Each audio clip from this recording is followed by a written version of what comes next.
Première tentative de Mercedes dans le très porteur segment des SUV familiaux premium, le GLK n'a pas su séduire. La marque revient donc à la charge pour contrer les BMW X3, Audi Q5 ou Volvo XC60 avec son tout nouveau GLC, plus sage, mais plus mûr et plein d'arguments pour trouver sa place.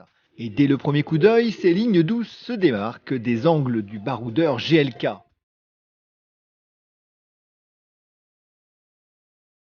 Le gabarit flatteur du GLC atteint 4,65 m en longueur et une bonne largeur d'1,89 m, de quoi en imposer sans devenir trop encombrant en ville.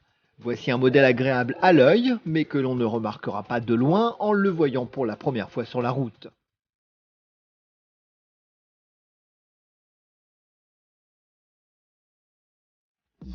Dans l'habitacle, on découvre des matériaux de très bonne facture, des assemblages sans faille et un dessin de la planche de bord séduisant. On retrouve en son beau milieu l'écran géant de 7 pouces commandé par un trackpad et des menus qui demandent une certaine habitude d'utilisation avant d'y naviguer à l'aise. A noter, question connectivité, Android Auto ou Apple CarPlay manque à l'appel. L'espace à bord est généreux, à l'avant comme aux places arrière. Côté coffre, le volume est satisfaisant avec 550 litres, soit 80 de plus que le GLK. La modularité reste basique, offrant juste un plancher plat une fois la banquette rabattue. Le volume maximum alors atteint est de 1600 litres.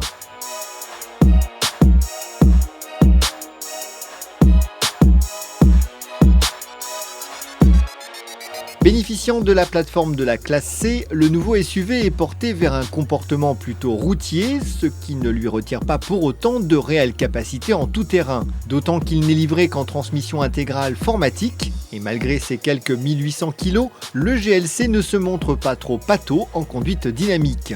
Il offre aussi un confort très satisfaisant, mais encore un peu raide, même avec sa suspension pneumatique adaptative en option. Les versions pourvues du pack On et Off-Road voient leur garde au sol augmenter de 20 mm.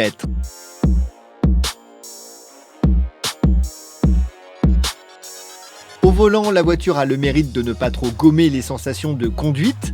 La direction offre un bon feeling et les 170 chevaux de notre 220D suffisant à donner les relances attendues.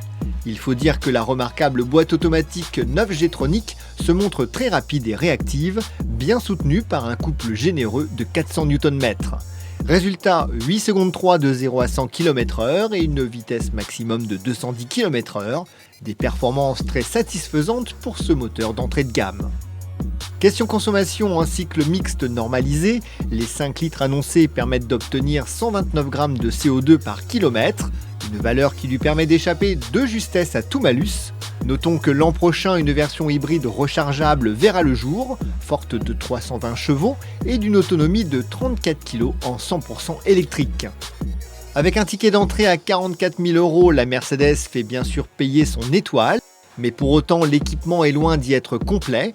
Il faudra recourir à la longue liste des options pour embarquer de simples équipements de sécurité ou de confort. De quoi faire vite monter l'addition autour des 50 000 €, une belle somme pour un SUV flatteur et qui arrive à point nommé dans un segment encombré.